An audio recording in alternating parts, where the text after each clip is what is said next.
إن الحمد لله نحمده ونستعينه ونستغفره ونعوذ بالله من شرور أنفسنا ومن سيئات أعمالنا من يهده الله فلا مضل له ومن يضلل فلا هادي له وأشهد أن لا إله إلا الله وحده لا شريك له وأشهد أن محمدا عبده ورسوله أما بعد فإن خير الحديث كتاب الله وخير الهدي هدي محمد صلى الله عليه وسلم وشر الأمور محدثاتها وكل محدثة بدعة وكل بدعة ضلالة وكل ضلالة في النار رب اشرح لي صدري ويسر لي أمري واحلل عقدة من لساني يفقهوا قولي رب أعوذ بك من همزات الشياطين وأعوذ بك رب أن يحضرون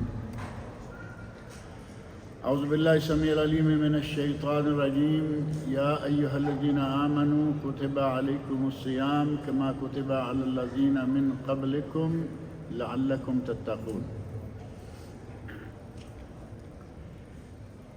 خیرات و برکات والا مہینہ ماہ رمضان اب بالکل قریب آ گیا ہے۔ آج 27 شعبان ہے۔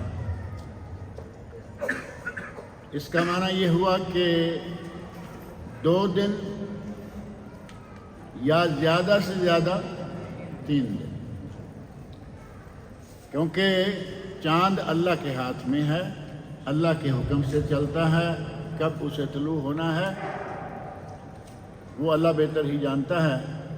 29 کا مہینہ ہوگا، 30 کا ہوگا، بہرحال بالکل یہ وقت اب قریب آ چکا ہے۔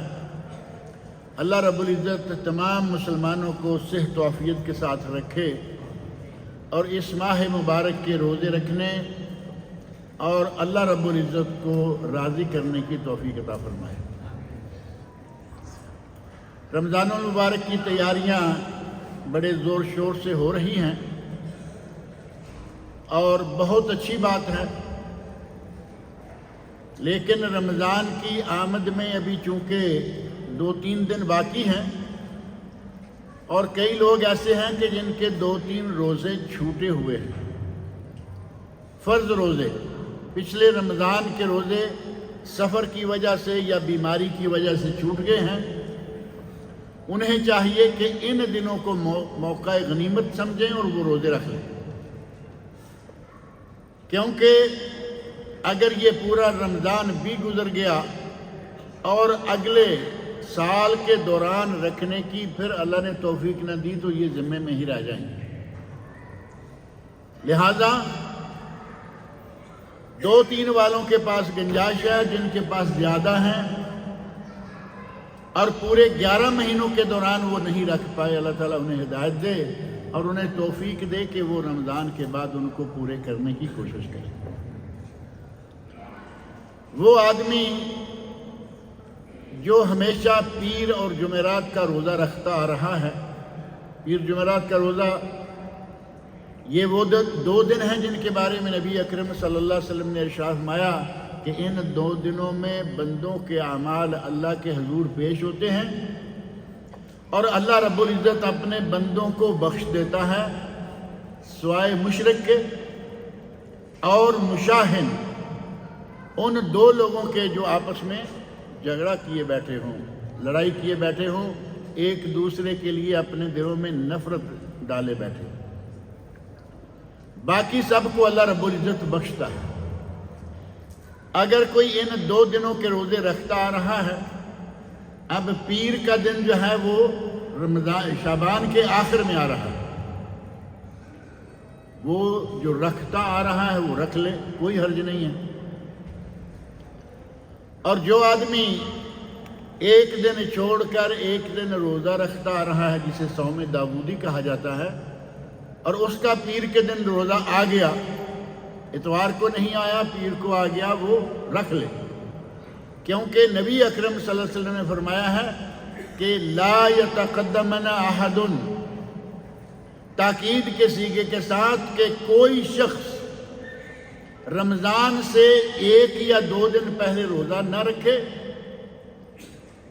الا ان یکون، سوائے اس کے کہ وہ ہو کون سا جو میں نے ذکر کیے ہیں کہ وہ ایک دن چھوڑ کر ایک دن روزہ رکھتا آ رہا ہے، رمضان سے پہلے ایک روزہ آ گیا رکھ لے، یا پیر جمعرات کا روزہ رکھتا آ رہا ہے اور پیر یا جمعرات کوئی بھی دن آخر شعبان میں آ جائے تو وہ بھی روزہ رکھ لے، اور جو سلامی کے لیے یا استقبال کے لیے یا شک کے لیے کہ شاید چاند نظر آ گیا ہو، ہمیں نہیں دیکھا گیا، ہمارے یہاں نہیں دیکھا گیا، یہ ہو گیا وہ ہو گیا، اگر ایسے شک کے دن میں روزہ رکھتا ہے تو اس کے بارے میں حدیث شریف میں آتا ہے من صام اليوم الذي يشك فيه فقد عصى ابا القاسم، جس نے شک والے دن کا روزہ رکھا اس نے ابو القاسم حضرت محمد رسول اللہ صلی اللہ علیہ وسلم کی نافرمانی کی۔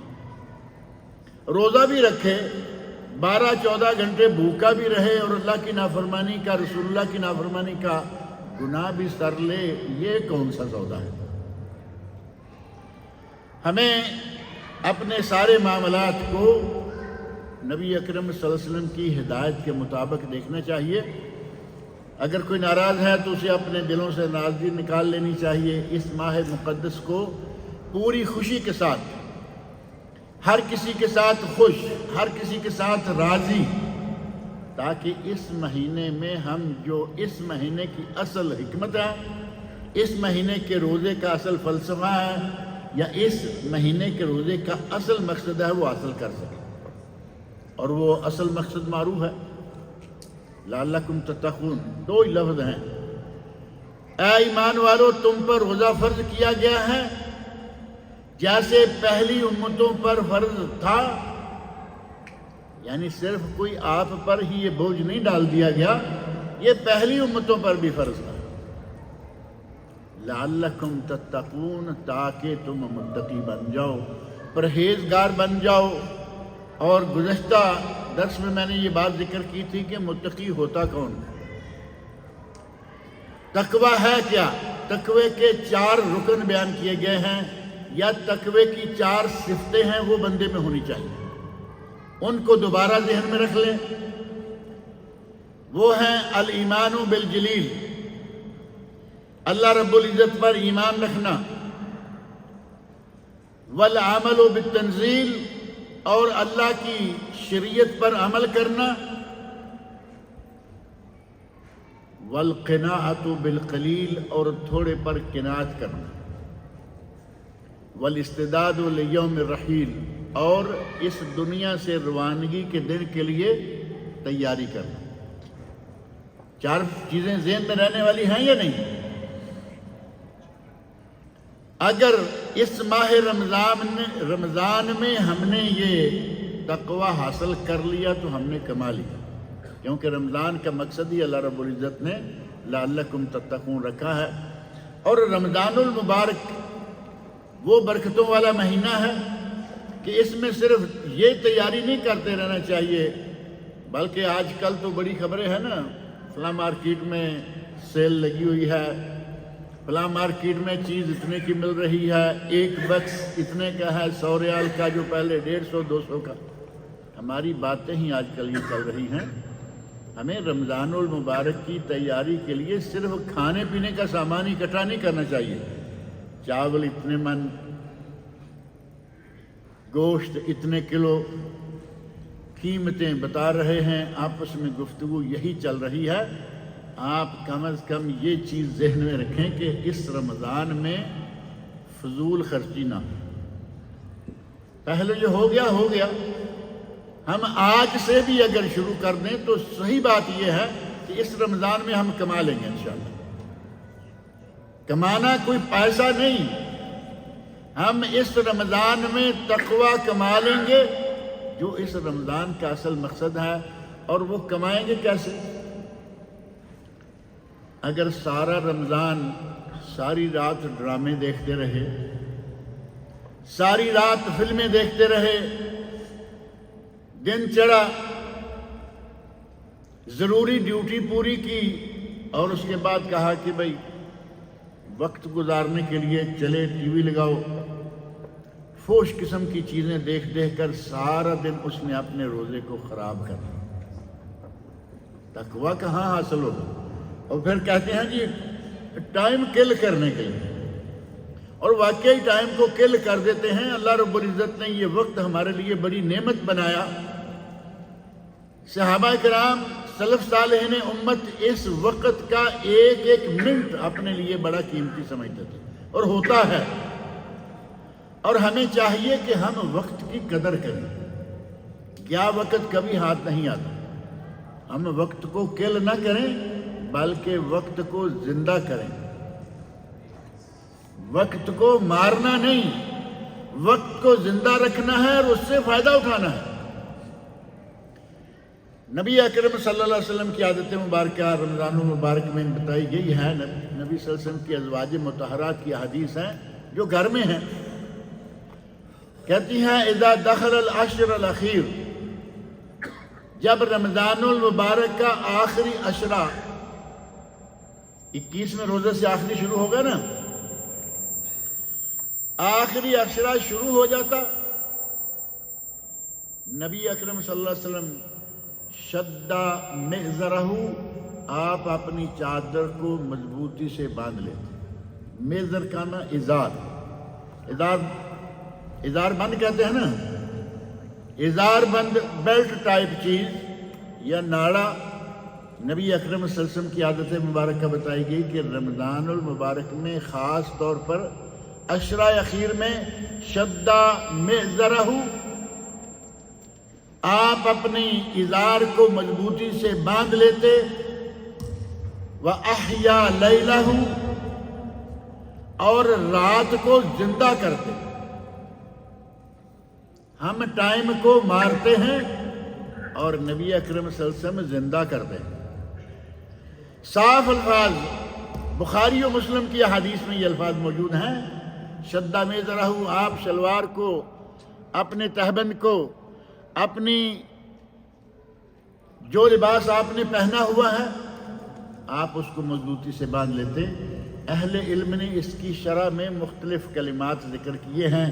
شدّا مئزرہ ایک یہ کہ آدمی جب کوئی کام کرنے لگتا ہے تو اپنی چادر ہو کچھ بھی ہو اچھی طرح سے اس کو سنبھال لیتا ہے۔ چادر ہے پہلے ایسے لپیٹ کے لوگ اندر دبا دیتے ہیں، کام کرنا ہے محنت کرنی ہے تو اندر دبانے کی بجائے ایسے نکال کر اس کو گانٹھ لگا دیں گے تاکہ یہ کام کے دوران کھلے نہ اور مجھے بار بار اس کو سنبھالنا نہ پڑے۔ یہ ہے شدّا مئزر۔ نبی اکرم صلی اللہ علیہ وسلم اپنی ازار کو، اپنی چادر کو مضبوطی سے باندھ لیتے تھے۔ وَأَحْيَا لَيْلَهُ، اور آپ اپنی رات کو زندہ کرتے تھے۔ مجھے تعجب آتا ہے ہمارے اپنے مسلمان بھائیوں پر کہ ٹائم کل کر رہے ہیں، اللہ کے نبی ٹائم کو زندہ کر رہے ہیں۔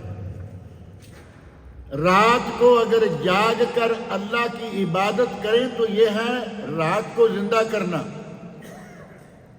شب بیداری کرنا، رات کو جاگنا، اللہ کے حضور قیام کرنا۔ اور ہم رات کو مار دیتے ہیں۔ رمضان شروع ہوگا تو آپ دیکھیں گے کہ وہ ڈرامے جو سال پورے سے تیاریاں ہو رہی تھیں کہ رمضان میں ہم نے یہ ڈرامے لگانے ہیں، ہمارے اپنے ملکوں میں بھی ایسے ہیں اور عربوں میں بڑا اسپیشل اہتمام ہوتا ہے۔ سال بھر سے تیاریاں، سال بھر سے ڈرامے جو ہیں وہ ریکارڈ ہو رہے ہیں۔ اب رمضان کی پہلی تاریخ کو شروع ہوں گے اور صحیح 29 کو جا کے ختم ہو جائیں گے تاکہ مسلمانوں کا سارا رمضان برباد کریں۔ انسان بڑا کمزور ہے، بچتے بچتے بھی اب وہ مسلسل 24 گھنٹے یہی لگا رہے ہیں، اعلان کر رہے ہیں اس میں یہ آئے گا، اس میں وہ آئے گا۔ ہم نے واقعی رات کو کل کر کے رکھ دیا۔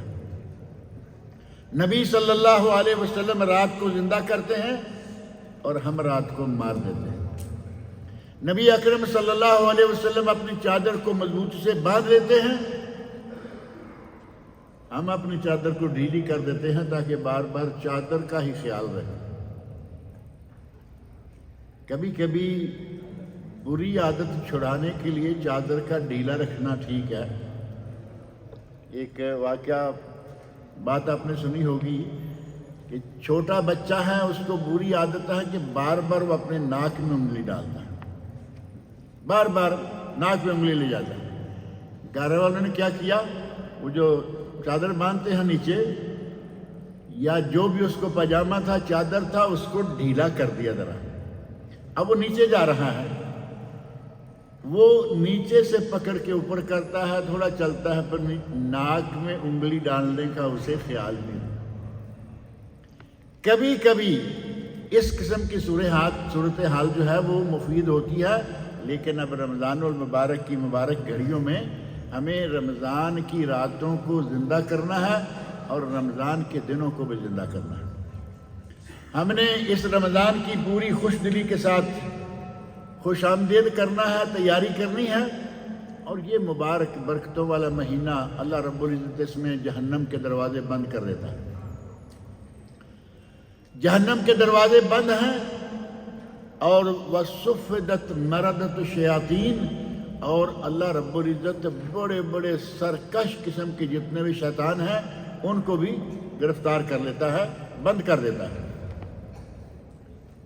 بعض روایات میں ہے وَسُلْسِلَتْ الشَّيَاطِينَ، صرف شیطانوں کا لفظ ہے کہ شیطانوں کو بند کر دیا جاتا ہے، اور جہاں مَرَدَةُ الشَّيَاطِينَ ہے وہاں یہ کہ بڑے بڑے شیطانوں کو بند کر دیا جاتا ہے۔ یہی وجہ ہے کہ رمضان المبارک میں ہم دیکھتے ہیں گناہ بھی ہو رہے ہیں، اور ان گناہوں کا سبب چھوٹے شیطان۔ اور پھر یہی نہیں کہ جنوں میں ہی شیطان ہوتے ہیں، انسانوں میں شیطان ہوتے ہیں یا نہیں؟ اللہ رب العزت نے خود اپنی کتاب مقدس میں قرآن کریم میں 30ویں سپارے میں آخری کلمات من الجنت والناس، جنوں میں سے، اے اللہ ہم جنوں میں سے جو شیطان ہیں ان سے بھی تیری پناہ مانگتے ہیں، اور جو انسانوں میں سے شیطان ہے ان سے بھی تیری پناہ مانگتے ہیں۔ گویا کہ رمضان المبارک میں شیطان کھلے ہوتے ہیں۔ اللہ رب العزت نے شیاطین الجن مردۃ الشیاطین کہا، چھوٹے شیطان جنوں میں سے بھی کھلے ہیں اور انسانوں میں سے بھی شیطان کھلے ہیں، جو سال بھر اس قسم کی تیاریاں کر رہے ہیں کہ ہم نے رمضان میں یہ ڈرامے، رمضان میں یہ فلمیں ریلیز کرنی ہے۔ اور آپ نے شاید دیکھا ہوگا، پاک و ہند کے ماحول میں سے مجھے پاکستان کے ماحول کا پتہ ہے، جو صحیح بات ہے کیونکہ میں انڈیا کبھی گیا نہیں۔ ایک اشتہار بڑا عام شہروں میں ہوتا تھا کہ جمعہ کے مبارک دن سے فلم بنائی ہے، کب سے بنا رہے ہیں، جب اس کی اوپننگ کرنی ہے، پہلے دن پہلا شو لگانا ہے، تو کہتے ہیں جمعہ کے مبارک دن سے آغاز، جمعہ کے مبارک دن سے آغاز، یعنی باقی دنوں میں اتوار چھٹی ہے اس دن آغاز کرو، نہیں، جمعہ کے مبارک دن سے، تاکہ جو مسلمان جمعہ پڑھنا بھی چاہتے ہیں وہ بھی مسجد میں نہ جا سکیں۔ لگائیں گے بھی دوپہر کو، دوپہر سے شروع کریں۔ اللہ رب العزت ان شیطانوں کو بھی رمضان میں بند کر لیا کرے تو ہمارا اور بھی کام اچھا ہو جائے، لیکن وہ شیطان کھلے ہیں۔ مسلمانوں کو بہکانے کے لیے وہ جو کچھ کر سکتے ہیں وہ کرتے رہتے ہیں۔ ہمیں ماہ رمضان المبارک کی گھڑیوں کو قرآن کریم کی تلاوت کے ساتھ گزارنا ہے۔ ماہ رمضان میں ہم نے ایک بڑی اہم قسم کی عادت ہے ہم لوگوں میں کہ رمضان المبارک کے سارے دن ہم سو کر گزار دیتے ہیں۔ رات ساری ڈرامے دیکھتے رہے، دن سارا سوئے رہے، ہم نے دن بھی کل کر دیا، رات کو بھی کل کر دیا۔ رمضان المبارک کی تیاری یہ نہیں ہے کہ ہم سونے کی تیاری کریں، سستی کریں، ہمیں چاہیے کہ رمضان المبارک میں حشاش بشاش ہو کر رمضان کا صحیح معنوں میں استقبال کریں اور رمضان کو صحیح معنوں میں زندہ کریں۔ دن کو اللہ کی عبادت ہے، رات کو اللہ کی عبادت ہے، جتنی جس کام کی اللہ توفیق دے وہ کریں۔ اللہ رب العزت نے جہنم کے دروازے بند کر دیے، شیطان کے دروازے بند کر دیے اور جنت کے دروازے کھول دیے۔ اللہ رب العزت کی کتنی رحمتیں ہیں اور کتنی عنایتیں ہیں کہ اس مہینے میں اللہ جنت کے دروازے کھول دیتا ہے. اور یہ رمضان المبارک روزہ بندے کو جنت میں لے جانے کا سبب ہے. نبی اکرم صلی اللہ علیہ وسلم کی حدیث ہے، معروف حدیث، جس میں ریان کا ذکر آتا ہے، باب الریان. وہ باب الریان کن کے لیے ہے؟ روزے داروں. گویا کہ روزہ جنت میں لے جانے کا سبب ہے. اور روزہ جو مسلسل رکھتا ہے پورا رمضان، اللہ توفیق دے تو 6 روزے اس کے بعد بھی رکھ لیتا ہے، اس کو پورے سال کے روزوں کا ثواب مل جائے.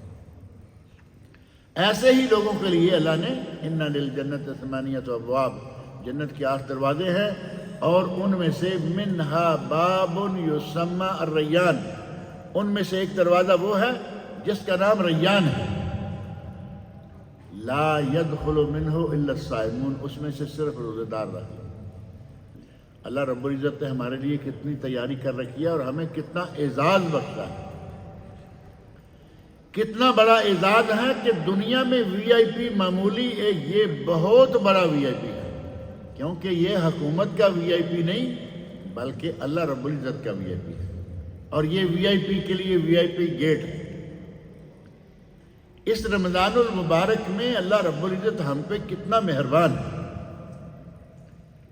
قرآن نازل کیا اسی ماہ رمضان میں، شہر رمضان الذی انزل فیہ القرآن. رمضان وہ مہینہ ہے جس میں اللہ رب العزت نے قرآن کریم کو نازل کیا. ابھی تک اوپر سے اتارے ہیں یا نہیں آپ نے قرآن کریم؟ پچھلے 2-1 جمعوں سے میں یہ بات کر رہا ہوں کہ قرآن کریم کو لپیٹا، خوبصورت غلاف چڑھایا، اور جو سب سے اونچا کوئی طاق ہے وہاں رکھ دیا. کہتے ہیں جی نیچے رہے گا تو بے ادبی ہوگی، پیچھا ہو جاتا ہے. ابھی آپ اس بے ادبی کا اندازہ یہاں کر سکتے ہیں نا. ساری مساجد الحمدللہ قرآن کریم سے بھری ہوئی ہیں. لوگ آ بھی رہے ہیں، جا بھی رہے ہیں. کوئی الٹا نکلتے ہوئے دیکھا ہے؟ ہمارے یہاں تو حد ہو گئی کہ قبر کی طرف پیچھا کرنے کو تیار نہیں. مزار پہ گئے، وہاں سے الٹے پاؤں واپس آ رہے ہیں تاکہ حضرت کو پیچھا نہ ہو جائے. حضرت بیچارے 5 فٹ زمین میں ہیں، نیچے برابر بھی نہیں ہے، نیچے. ہم نے قرآن کریم کو ادب کے نام سے اپنے دسترس سے اپنے ہاتھوں سے دور کر دیا، اور وہ پھر سال بھر اوپر ہی پڑا رہتا ہے. اتار لیجیے. اب تو رمضان المبارک کے نزول کا مہینہ آ گیا. اس رمضان المبارک میں نبی اکرم صلی اللہ علیہ وسلم قرآن کریم کا دور حضرت جبرائیل امین کے ساتھ کیا کرتے تھے.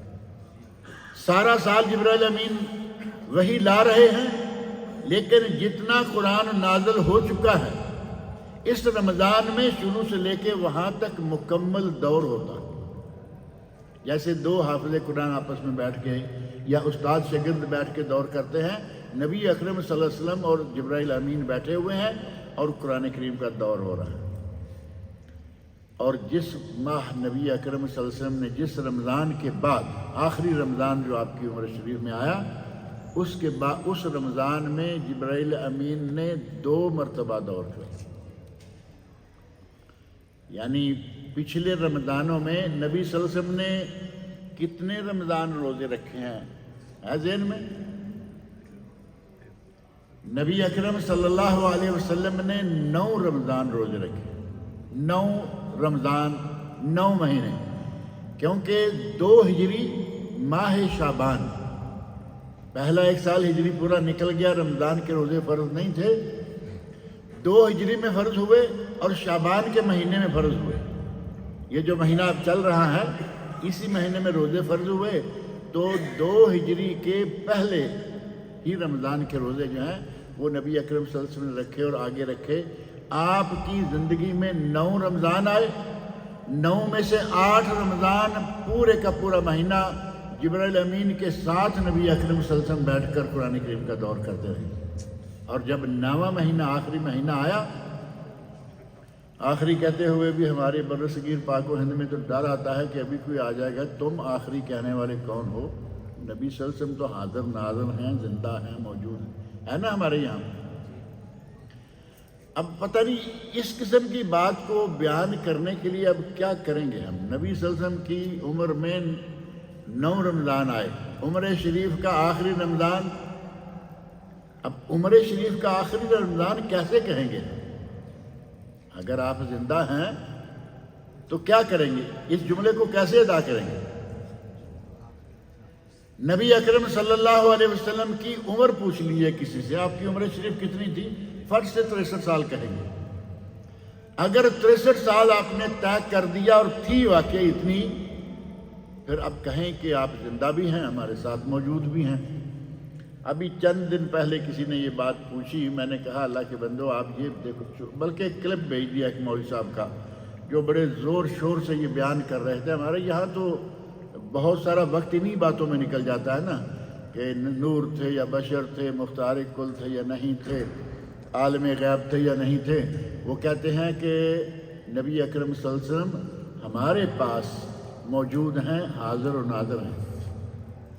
میں نے صرف ایک مختصر سا جملہ، کیونکہ میں ان مسائل میں اتنا لمبا نہیں جایا کرتا، میں نے کہا یہ مولوی کتنی جرت والا ہے کہ نبی پاک موجود ہوتے ہیں اور یہ ممبر پہ چڑھ کے خطبہ دینا شروع ہو جاتا ہے۔ کتنی جرت ہے اس مولوی کی کہ نبی پاک موجود ہوتے ہیں اور یہ مصلی پہ کھڑے ہو کے امامت کروانے لگتا ہے۔ کبھی اس طرف بھی دھیان دینا چاہیے نا۔ نبی اکرم صلی اللہ علیہ وسلم کی عمر کے آخری رمضان میں جبرائیل امین 2 مرتبہ آئے، اور 2 مرتبہ آ کر انہوں نے نبی اکرم صلی اللہ علیہ وسلم کے ساتھ قرآن کریم کا دور کیا۔ لہذا کوشش کریں کہ آپ بھی رمضان المبارک میں تو بالخصوص قرآن کریم پڑھیں۔ طے کر لیں پہلے ہی کہ ہم نے کتنا پڑھنا ہے۔ اب آپ اپنا جو ٹارگٹ ہے انشاءاللہ اس کو پا لیں گے، اور ٹارگٹ میں حد سے بھی نہ بڑھے۔ صحابی نے قرآن کریم کے بارے میں کہا کہ میں اتنا پڑھ سکتا ہوں، معروف حدیث ہے نا، میں اتنا پڑھ سکتا ہوں، میں اتنا پڑھ سکتا ہوں۔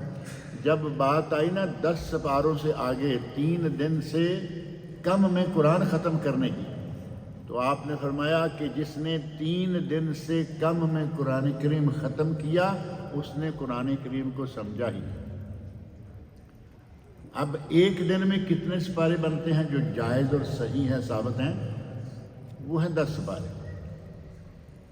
نبی اکرم صلی اللہ علیہ وسلم کی اس حدیث کو لیا جائے تو ہمارے یہاں برصغیر پاک و ہند میں جو شبینہ ہوتا ہے اس کی حقیقت بھی سامنے آ جاتی ہے کہ ایک ہی رات میں افطاری کی، 1 گھنٹہ 1.5 کے بعد نماز عشاء پڑھی، 1 گھنٹہ 1.5 تراویح میں لگا، سحری کھانے کا وقت بھی لینا ہے۔ اب درمیان میں کتنا بچتا ہے؟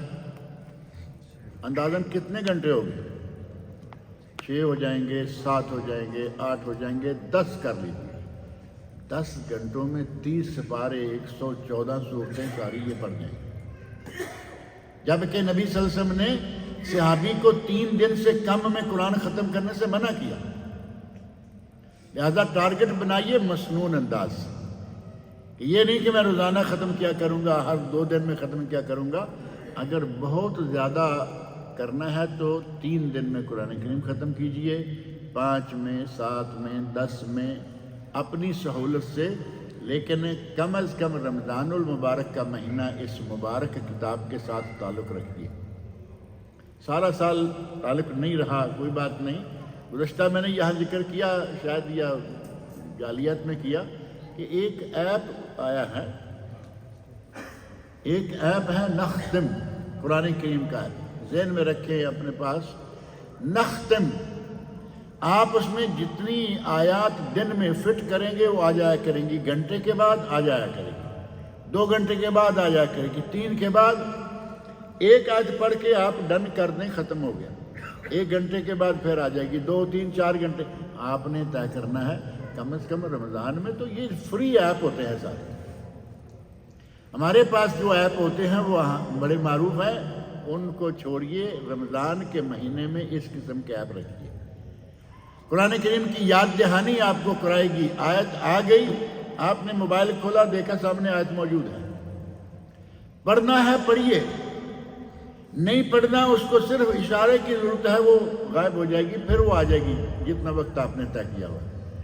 اگر کھل کے سامنے آ جائے موقع ہے 2 4 6 10 20 30 آیات پڑھیے، ڈن کر دیجئے، بند ہو جائے گا۔ رمضان المبارک میں اس قسم کا سلسلہ جو ہے وہ اپنے ذہن میں رکھنا چاہیے۔ اور یہ رمضان کا مہینہ اگر اس کے روزے رکھے اور قرآن کریم کی تلاوت کی تو نبی اکرم صلی اللہ علیہ وسلم ارشاد فرماتے ہیں کہ یہ دونوں بندے کے لیے سفارش کریں گے۔ الصیام والقرآن یشفعان، روزے اور قرآن کریم اللہ رب العزت کے یہاں باقاعدہ یہ سفارش کریں گے۔ روزہ کہے گا اے رب منعتہ الطعام والشہوات بالنہار، اے میرے اللہ میں نے تیرے اس بندے کو دن کے وقت کھانے پینے سے، اپنی بیوی سے ملنے سے سب سے روک کے رکھا۔ فشفعنی فیہ، اے اللہ میری سفارش اس کے بارے میں قبول کر۔ اور قرآن کریم کہے گا منعتہ النوم باللیل، اے اللہ رات کو میں نے اسے سونے سے روک کے رکھا کہ یہ میری تلاوت کرتا رہا، تیری کتاب کی، تیرے کلام کی تلاوت کرتا رہا۔ فشفعنی فیہ، اے اللہ میری سفارش کو اس کے بارے میں قبول کر۔ مسند امام احمد کی صحیح سند سے ثابت حدیث میں نبی اکرم صلی اللہ علیہ وسلم کے اس ارشاد کے آخری الفاظ ہیں فَيُشَفَّعَانِ، اللہ ان دونوں کی سفارش کو قبول کر لے گا۔ گویا کہ قرآن کریم اور روزہ یہ دونوں ہماری سفارش کریں گے قیامت کے دن کہ اے اللہ اپنے اس بندے کو بخش لے، کیونکہ یہ میری تلاوت کرتے رہیں، یہ میرا روزہ رکھتے رہیں۔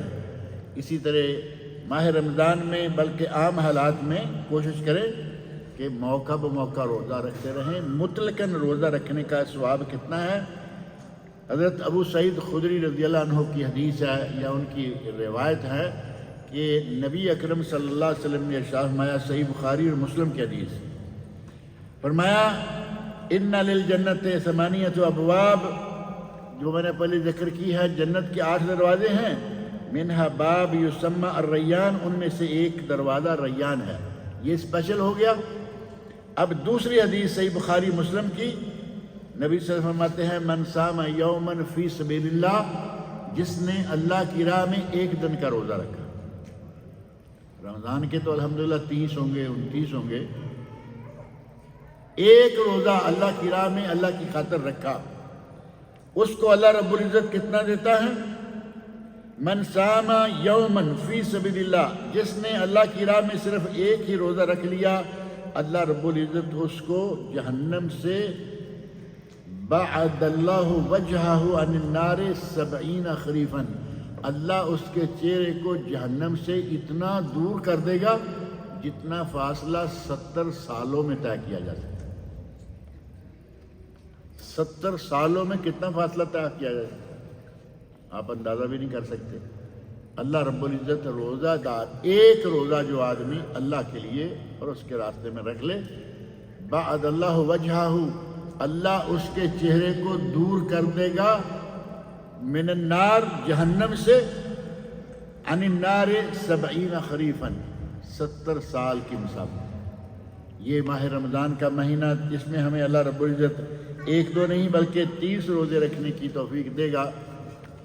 اور ایک بات جو شروع میں بھی کہی ہے کہ کھانے پینے کی فکر تو ہوتی، مجبوری ہے، انسان کو کھانا تو پڑتا ہی ہے، کھائیے لیکن اسراف نہیں۔ کلوا واشربوا ولا تسرفوا، کھاؤ پیو، اسراف فضول خرچی نہ کرو، یہ ہے قرآن کریم۔ اور نبی اکرم صلی اللہ علیہ وسلم ارشاد فرماتے ہیں کلوا واشربوا من غیر صرف ولا مخیلہ، کھاؤ پیو، نہ فضول خرچی کرو اور نہ اس پہ اتراؤ، نہ اس پہ تکبر کرو، نہ اس پہ فخر کرو۔ اور وہ تکبر فخر کیا ہے؟ ہم نے اس رمضان میں روزانہ 4-6 مہمانوں کو بلایا ہے اور روزانہ ایک راس، ایک سر، ایک بکرا ذبح کرتے رہے۔ یہ فیس بک میں بھی ڈال دیا، ٹویٹر میں بھی ڈال دیا، اور کیا کیا آج کل نکلا ہوا ہے۔ یہ ہے کھانا، فضول خرچی کرنا اور ساتھ ہی فخر و مباحات، من غیر صرف ولا مخیلہ، نہ فضول خرچی اور نہ ہی فخر و مباحات، اور بہت ہی تکلیف دہ منظر ہوتے ہیں خاص طور پر غریب لوگوں کے لیے جو بیچارے بھوکے مر رہے ہیں، جن کے پاس کھانے کو نہیں۔ یہ اپنے گھر کے دسترخوان کو ٹیبل پر ہے تو زمین پر ہے تو اپنے گھر کا ذاتی دسترخوان، اگر وہ دسترخوان کسی مسجد کے سامنے لگایا ہوا ہے، فقراء مساکین کھا رہے ہیں جیسے کہ یہاں معروف ہے، نہیں، اپنے گھر کا دسترخوان ہے اور اس کا فوٹو بنا کے ڈال دیا کہ آج ہماری افطاری یہ تھی۔ اب افطاری میں 50 چیزیں رکھی ہوئی ہوں گی اور اس کا خوبصورت بنا کے فوٹو فیس بک میں ڈالیں گے، فلاں میں ڈالیں گے، فلاں میں ڈالیں گے۔ واٹس ایپ تو آج کل ہر آدمی کے پاس موجود ہے نا، غریب کے پاس بھی ہے، اور جب وہ فوٹو دیکھتے ہیں کہ ان کا دل ٹوٹے گا یا نہیں؟ نبی اکرم صلی اللہ علیہ وسلم نے مومن کے دل میں سرور داخل کرنے کا حکم دیا۔ سرور، کوئی ایسا کام کرو کہ مومن کا دل خوش ہو، انہیں تحفہ دو۔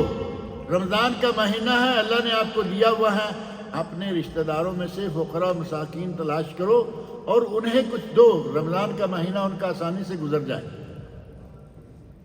ہم انہیں دینے کی بجائے پہلی کوشش تو یہ کرتے ہیں کہ اگر جیب سے نکلے تو صرف زکوٰۃ کا پیسہ نکلے، کہیں اور نہ کوئی نکل جائے، جبکہ اللہ رب العزت نے زکوٰۃ کے علاوہ ہمارے مال میں حق للسائل والمحروم، تمہارے مال میں سائل کا جو آ کے پوچھ لے مانگ لے، اور محروم جو پوچھتا تو نہیں لیکن وہ سفید پوش غریب آدمی ہے، ان سب کا تمہارے مال میں حق ہے۔ یہ زکوٰۃ کے بارے میں نہیں۔ والذین ينفقون فی سبیل اللہ، وہ لوگ جو اللہ کی راہ میں خرچ کرتے ہیں، یہ زکوٰۃ کے بارے میں نہیں۔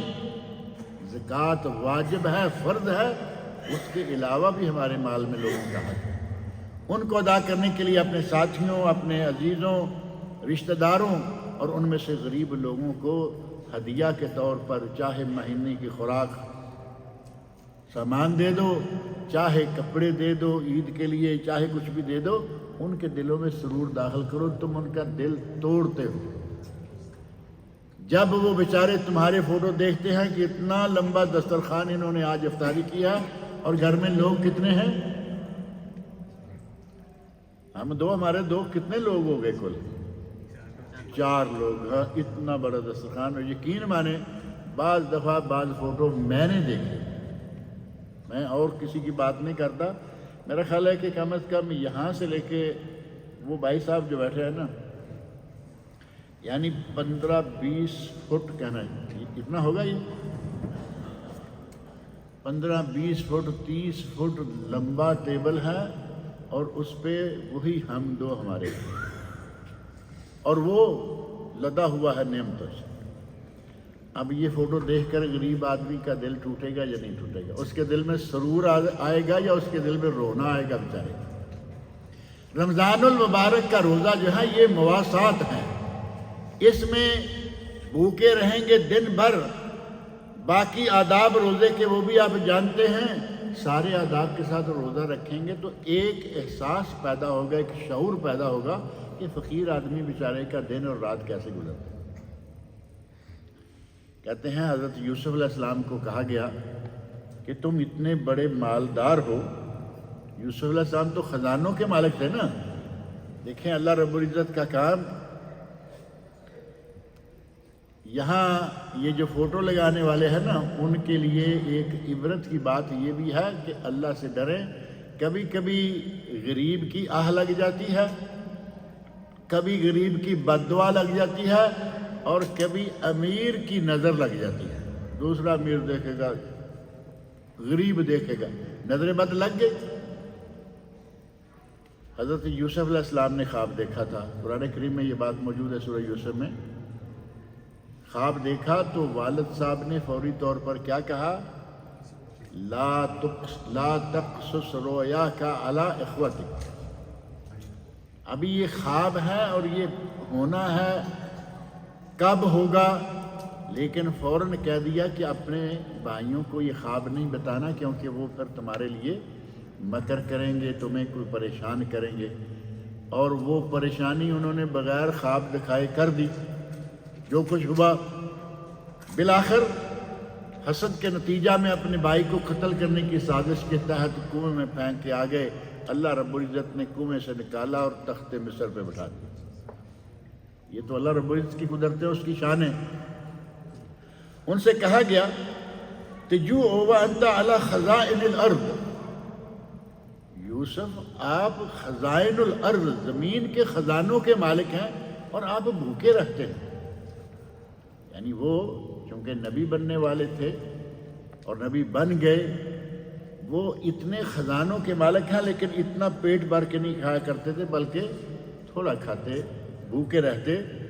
تو انہوں نے کہا کہ میں خزائن الارض کا مالک تو ہوں، انی اخاف ان اشبع فانسى الجائع، میں ڈرتا ہوں کہ میں نے پیٹ بھر کے کھا لیا تو میں بھوکے کو بھول ہی جاؤں گا۔ میں بھوکا رہتا ہوں تاکہ مجھے بھوکوں کا احساس ہو، اور مجھے فقراء مساکین تک تعاون اور مدد پہنچانی ہے، اس کا مجھے خیال رہے۔ اللہ کے بندے کس انداز سے سوچتے ہیں۔ یہ ماہ مواسات ہے، مالدار لوگ روزہ رکھیں تو انہیں پتہ چلے کہ غریب آدمی آج آپ کے پاس سب کچھ ہے، لیکن رمضان کے دن میں آپ کچھ کھا نہیں سکتے، اور جن بیچاروں کے پاس کچھ ہے ہی نہیں وہ کیا کریں۔ ان کا احساس کرتے ہوئے ان کو ہدیہ دیں، تحفہ دیں، تعاون کریں، مالی تعاون کریں، سامان دیں، کپڑا دیں، کچھ بھی دیں، لیکن رمضان المبارک میں خاص طور پر ہاتھ کھلا رکھیں۔ قرآن کریم کی تلاوت، روزہ، فقراء مساکین اپنے رشتہ داروں سے لے کے جو ملے، جتنا بھی ہو سکے ان لوگوں کے ساتھ تعاون کریں۔ رمضان المبارک میں کرنے کے کام یہ ہیں، ڈرامے دیکھنے اور صرف فلمیں دیکھنے کے کام نہیں۔ اور ساتھ ہی یہ بات بھی ذہن میں رکھیں کہ رمضان المبارک کا روزہ یا کوئی بھی عبادت ہو، اس کی قبولیت کے لیے دو شرطیں، یہ ذہن میں رکھیں۔ کوئی بھی عبادت اس وقت تک قبول نہیں ہوتی جب تک یہ دو شرطیں پوری نہ ہوں۔ ان دو شرطوں میں سے پہلی شرط یہ ہے کہ وہ کام صرف اللہ کے لیے کیا جائے۔ آپ نے روزہ رکھنا ہے صرف اللہ کو دکھانے کے لیے۔ گزشتہ درس میں نے یہ بات ذکر کی تھی کہ کچھ لوگ روزہ رکھتے ہیں عادت کے طور پر، کہ بھائی ساری فیملی روزہ رکھتی ہے، میں بھی رکھ لیتا ہوں، ساری فیملی روزہ رکھتی آ رہی ہے، میں بھی رکھتا ہوں۔ اگر سارے لوگوں نے روزہ رکھا ہوا میں نے نہ رکھا ہوگا تو کیا مجھے کہیں گے؟ یہ ہے دیکھا دیکھی کا روزہ، یہ اللہ کے لیے نہیں ہے۔ اگر روزہ رکھنا ہے، رات کو نیت کیجئے کہ یا اللہ میں نے تیرے لیے روزہ رکھنا ہے، دل میں نیت کرنا کافی ہے۔ وَبِصَوْمِ غَدٍ نَوَيْتُ مِنْ شَهْرِ رمضان، ان باتوں سے بچ جائیں جو غلط قسم کی نیتیں ہمیں سکھلائی جاتی ہیں نا۔ یہ الفاظ یاد ہوں گے نا آپ کو، وَبِصَوْمِ غَدٍ نَوَيْتُ مِنْ شَهْرِ رمضان، میں کل کے روزے کی نیت کر رہا ہوں، سحری آج کی کھا رہا ہے اور روزہ کل کا رکھے گا۔ غلط نیت اگر کبھی نبی اکرم صلی اللہ علیہ وسلم کی طرف سے یہ الفاظ ہوتے کبھی غلطی نہ ہوتی، اور اتنی غلطی سکھلائی ہوئی آج تک کوئی ماننے کو تیار نہیں، سب سکھلاتے چلے آ رہے ہیں۔ جبکہ غدن لے غدن وَبِصَوْمِ غدن، غدن کا لفظ قرآن کریم میں دو معنوں میں آیا ہے، یا کل کے معنی میں یا قیامت کے دن کے بارے میں۔ رات کو نیت کریں کہ یا اللہ میں نے تیرے لیے روزہ رکھنا ہے، اور رات کو نیت کرنا فرض روزے کے لیے ضروری ہے۔ من لم یجمع الصیام قبل الفجر فلا صیام لہ، نبی اکرم صلی اللہ علیہ وسلم فرماتے ہیں کہ جس نے رات کو فجر ہونے سے پہلے یعنی سحری کھانے کے دوران بھی، فجر کی اذان ہونے تک بھی اگر کوئی آدمی نیت روزے کی نہیں کرتا فلا صیام لہ، اس کا کوئی روزہ نہیں، سارا دن بھوکا مرے گا لیکن اس کا روزہ نہیں ہوگا۔ لہذا رات کو ہی یہ نیت کریں کہ یا اللہ ہم نے صرف تیری رضا کے لیے روزہ رکھنا ہے۔ پہلی شرط قبولیت کی، اخلاص لوجہ اللہ، یہ روزہ ہی اخلاص کا خاص مظہر ہے۔ میں یہ بات ذکر کرتا رہتا ہوں کہ نماز پڑھتے لوگ دیکھتے ہیں، حج کرتے بے شمار دنیا دیکھتی ہے، زکوٰۃ دیتے ہوئے زیادہ نہیں تو کم از کم دو فیملیاں جانتی ہیں، جہاں سے زکوٰۃ گئی اور جہاں پہنچی 2 گھروں کو پتہ چل گیا۔ روزہ وہ عبادت ہے کہ یہ اخلاص کے بغیر پورا نہیں ہوتا۔ یا آدمی نے ضد لگائی ہوئی ہو کہ سارے رکھتے ہیں میں رکھوں گا، یہ اخلاص تو نہیں ہے نا، یہ ضد ہے۔ اور اگر اخلاص نہیں ہے تو آپ دن کے وقت کبھی بھی کہیں بھی کچھ کھا پی سکتے ہیں۔ ایک تو یہ کہ کوئی پوچھنے والا نہیں، ایسے مواقع بھی آتے ہیں کہ کوئی دیکھنے والا بھی نہیں، آدمی اکیلا ہے، نہ گھر میں ہے نہ کہیں اور، جہاں بھی کہیں ہے کھانے پینے کا سامان اس کے پاس موجود ہے، اور وہ شیطان آتا ہے۔ بعض علماء نے اس بات کا تذکرہ کیا کہ شیطان آتا ہے اور آ کے کہتا ہے کہ اکیلے ہو، یہاں کوئی بھی نہیں ہے، کھاؤ پیو، تمہیں کس کا ڈر ہے؟ اور اگر بندہ لوجہ اللہ روزہ رکھے ہوئے ہوتا ہے تو وہ کہتا ہے کہ مجھے اس کا ڈر ہے جس کا میرے حلق میں گھر ہے، پانی جہاں سے جائے گا اس کے راستے میں اس کا گھر ہے، اس کا گھر قرآن کریم بتا رہا ہے نحن اقرب الیہ من حبل الورید، ہم اپنے بندے کی شاہ رگ سے بھی زیادہ قریب، یہیں سے جائے گا نا نیچے جو کچھ جائے گا۔ شیطان کہتا ہے کھاؤ کس کا ڈر ہے؟ مومن بندہ اور اس کا دل، اس کا ایمان کہتا ہے اس کا ڈر ہے جس کا کھانے کے راستے میں گھر ہے۔ اخلاص کے بغیر کوئی بھی عبادت قبول نہیں ہوتی، اور ساتھ دوسری شرط جو عبادت کی قبولیت کے لیے ہے وہ ہے نبی اکرم صلی اللہ علیہ وسلم کی سنت کے ساتھ مطابقت رکھتی ہو۔ اہل علم نے یہ بات ذکر کی ہے، ایاز رحمہ اللہ کہتے ہیں کہ قرآن کریم میں بھی اللہ رب العزت نے فرمایا، نبی اکرم صلی اللہ علیہ وسلم نے اخلاص کے بارے میں فرمایا کہ عمل تب قبول ہوگا جب پورے خلوص کے ساتھ اسے سر انجام دیا جائے۔ اور اگر کوئی آدمی خلوص تو بڑا رکھتا ہے، خلوص اس کا اتنا ہے کہ وہ چاہتا ہے کہ میں صرف اللہ کے لیے کروں، اور اس کے دل میں واقعہ یہ ہے، لیکن کام سنت کے مطابق نہیں کر رہا ہے اللہ کے لیے، لیکن اللہ کے رسول نے جو ہمارے لیے نمونہ بنا کے اللہ نے بھیجا ان کی سنت کے مطابق نہیں کر رہا، اپنی مرضی سے کر رہا۔ بڑی نیک نیتی کے ساتھ کہتا ہے کہ وہ چلو میں نے اٹھ تو گیا، بیدار ہو گیا، فجر کے وقت بیدار ہو گیا ہوں، وضو بھی کر لیا ہے، اب کیا مسئلہ ہے، میرے پاس وقت بھی ہے، میں آج 6-8 رکعتیں فجر کی پڑھوں گا۔ پورے خلوص کے ساتھ وہ یہ کام کرنے جا رہا ہے، کیا اس کو اس عبادت کا ثواب ملے گا؟ عبادت قبول ہوگی؟ 4 فرض فجر کے پڑھ لیے، اس کی عبادت قبول نہیں ہوگی، کیونکہ نبی صلی اللہ علیہ وسلم نے ہمیں 2 کہا ہے، 4 پڑھنے کا حکم نہیں۔ صرف اسی ایک مثال سے آپ سمجھ لیں کہ اگر کوئی آدمی پورے خلوص کے ساتھ کوئی کام کرتا ہے لیکن سنت کے خلاف کرتا ہے، اس کا وہ عمل قبول نہیں ہوگا۔ اور جن کا میں ذکر کر رہا ہوں انہوں نے کہا کہ اگر کوئی آدمی خلوص کے ساتھ کرے اور سنت کے مطابق نہ ہو تب بھی قبول نہیں ہوگا، اور کام سنت کے مطابق ہی کرے پورا لیکن دل میں خلوص نہ ہو تو کام پھر بھی قبول نہیں ہوگا۔ کام سنت کے مطابق کیا لیکن لوگوں کے لیے، نبی اکرم صلی اللہ علیہ وسلم نے تو یہاں تک فرمایا ہے کہ ریاکاری، اب خلوص تو ختم ہو گیا تو دوسرا کام کیا ہوگا؟ ریاکاری، لوگوں کے لیے دکھلاوا۔ فرمایا اخوف ما اخاف علی امتی الشرک الاصغر، میں اپنی امت کے لیے جس چیز کے بارے میں سب سے زیادہ ڈرتا ہوں وہ شرک اصغر ہے۔ اب صحابہ کہتے ہیں یا رسول اللہ شرک اصغر کیا ہے یا شرک خفی کیا ہے؟ تو آپ نے ارشاد فرمایا الریا، ریاکاری، روزے میں ہو، نماز میں ہو، حج میں ہو، زکوٰۃ میں ہو، کسی بھی کام میں اگر ریاکاری ہے تو اسے اللہ رب العزت قبول نہیں کرتا۔ بلکہ آپ نے مثال دے کے سمجھایا کہ ایک آدمی نماز پڑھ رہا ہے ایسے الٹ سلٹ تیزی کے ساتھ، جیسے دیکھا کہ میرے پیچھے کوئی آدمی ہے فوراً اپنی نماز صحیح کر لی۔ اکیلا پڑھ رہا تھا تو سجدے کے سجدہ جیسے ہمارے یہاں ٹھونگے مارتے ہیں، جیسے دیکھا کہ کوئی آدمی مجھے دیکھ رہا ہے تو اب سنبھل گیا۔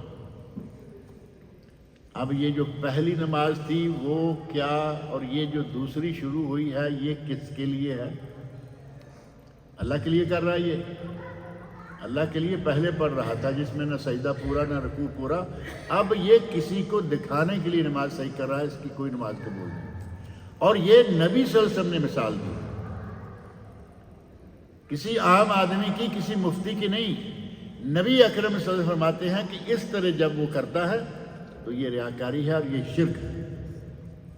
ہمیں چاہیے کہ پورے خلوص کے ساتھ اللہ رب العزت کے لیے کام سر انجام دیں اور صحیح سنت کے مطابق کام انجام دیں۔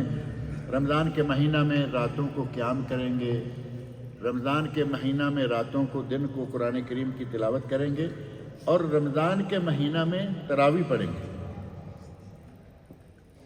تراویح سنت ہے، نبی اکرم صلی اللہ علیہ وسلم نے پڑھی، جماعت بھی کرائی اور پوری امت پڑھتی آ رہی ہے۔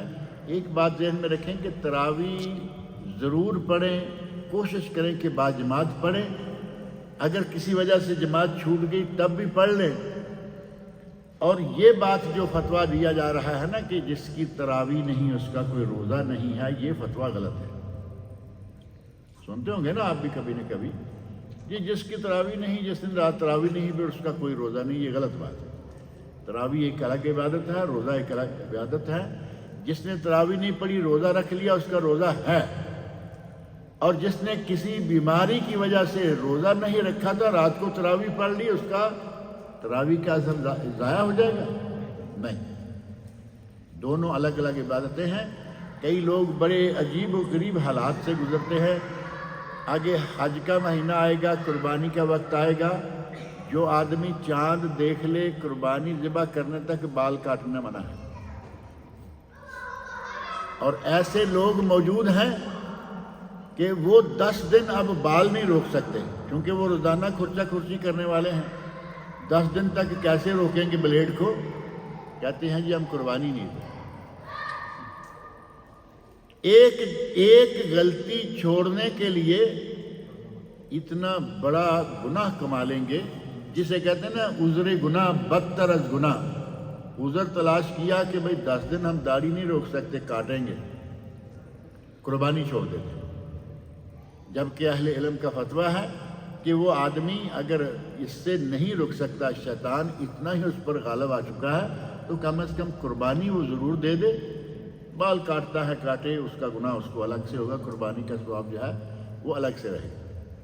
لہذا اس رمضان المبارک میں کوشش کریں امام کے ساتھ تراویح پڑھیں۔ اگر امام کے ساتھ آپ تراویح میں شامل ہو گئے، آپ دیکھیں گے 4 فرض پڑھ لیے، 2 سنتیں پڑھی، 2 تراویح ہوئی، 5-7 لوگ ہو گئے۔ 2 تراویح کے بعد 5-7 گئے، پھر 2 اور ہو گئیں، 5-7 اور گئے۔ دیکھتے دیکھتے وطر میں تھوڑے سے لوگ رہ جاتے ہیں۔ جبکہ نبی اکرم صلی اللہ علیہ وسلم ارشاد فرماتے ہیں کہ اگر آپ کو رات کو قیام کرنے کا موقع نہیں ملتا تو تراویح امام کے ساتھ مکمل کر لیں، آپ کو پوری رات کی عبادت کا ثواب ملے گا۔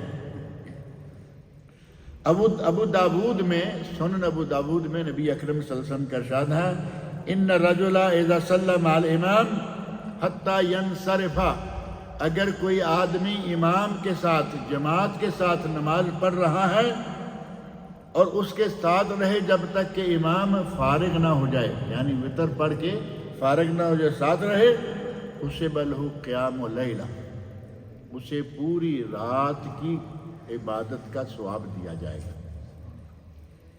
2 پڑھ کے جانے والے بھی سوچ لیں، 4 پڑھ کے، 6 پڑھ کے جانے والے بھی سوچ لیں، 8 پڑھے اور 3 وطر پڑھتے ہیں، 11 رکھتے۔ یہاں تو الحمدللہ اتنا وہ مسئلہ بھی نہیں ہے کہ آپ کو ضرور اس مسجد میں 23 ہی پڑھائی جائیں گی، تو 23 کے بعد ہی نکلنا ہوگا۔ 11 رکھتے ہوتی ہیں، کم از کم 11 تو پوری کر لیں۔ 11 سے بھی پہلے باغ نکلتے ہیں۔ رمضان المبارک میں تراویح کا خاص طور پر یہ اہتمام ہمیں کرنا چاہیے، اور قرآن کریم کی تلاوت ساری ہی کریں، خاص طور پر سورۃ البقرہ اور سورۃ آل عمران۔ ان 2 سورتوں کو نبی صلی اللہ علیہ وسلم فرمایا زہراوان، یہ دو صورتیں جو ہیں یہ پھول ہیں۔ اب جن صورتوں کو قرآن کریم سے نبی اکرم صلی اللہ علیہ وسلم کہیں کہ یہ دو پھول ہیں، ان کا کتنا مقام ہوگا۔ لمبی ہیں، اس میں کوئی شک نہیں، سورہ بقرہ 250 پارے قریب ہے، آل عمران کافی لمبی ہے، لیکن یہ دو پھول ہیں۔ اللہ کے نبی صلی اللہ علیہ وسلم ان کے بارے میں فرماتے ہیں کہ ان کی تلاوت کرو، یہ اب قرآن کریم قیامت کے دن اپنے پڑھنے والے کے لیے گواہی دے گا۔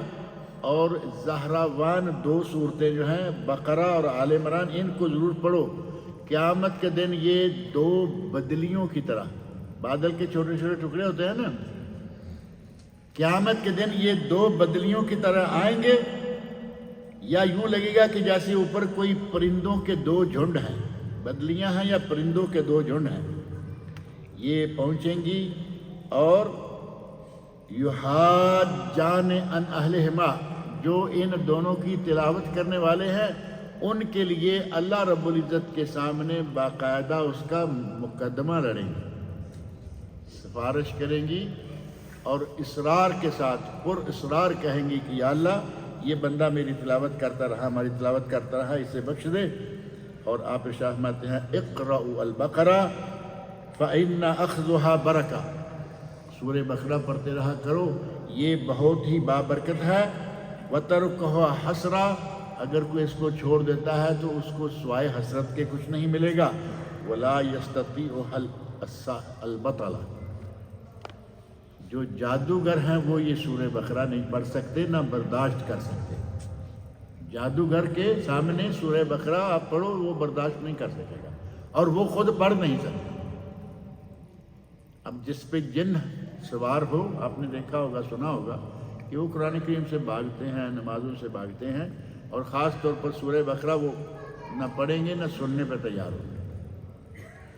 تو اسی طرح اس رمضان کو تلاوت کے ساتھ قرآن کریم کی اور خاص سورہ بقرہ اور دیگر صورتوں کی تلاوتوں کے ساتھ، صدقہ و خیرات کے ساتھ، اور رمضان کے روزے قیام کے ساتھ، ان مختلف عبادتوں کے ساتھ گزاریں، نہ کہ سارا وقت جو ہے وہ میڈیا کو دے دیں، اور میڈیا میں جو خرافات آ رہی ہیں، بعض لوگ اپنے اپنے رجحان کی بات ہوتی ہے، کچھ لوگوں کو اتنا چسکا ہے ٹیلی ویژن پر، خبریں دیکھے بغیر ان کی روٹی ہضم نہیں ہوتی۔ بھائی ٹھیک ہے، کبھی کوئی اہم خبر سنی تو اس کو آپ تھوڑا سا فالو کر لیں۔ ان کا اتنا جنون کی حد تک ہوتا ہے شوق کہ نہیں جی روزانہ اور کچھ ہو نہ ہو خبریں ضرور دیکھیں گے، کئی گھنٹے۔ اور خبریں ٹیلی ویژن چینل ایسے ہیں، وہ ہیں ہی نیوز چینل، ان میں رہتی ہی خبریں ہیں، کیوں وہ اپنا وقت اتنا برباد کریں گے؟ اور ٹائم کل نہ کرے، ٹائم کو زندہ کریں۔ رمضان میں خاص طور پر یہ میڈیا سے دور رہیں، جتنے بھی میڈیا کے ذرائع ہیں ان سے بچیں، الا یہ کہ جو کہیں آپ کو ضرورت ہے، دینی کام ہے، دینی ضرورت ہے، میڈیا کھولے، لیکن پوری احتیاط کے ساتھ۔ اللہ رب العزت مجھے اور آپ سب کو نیک عمل کی توفیق عطا فرمائے۔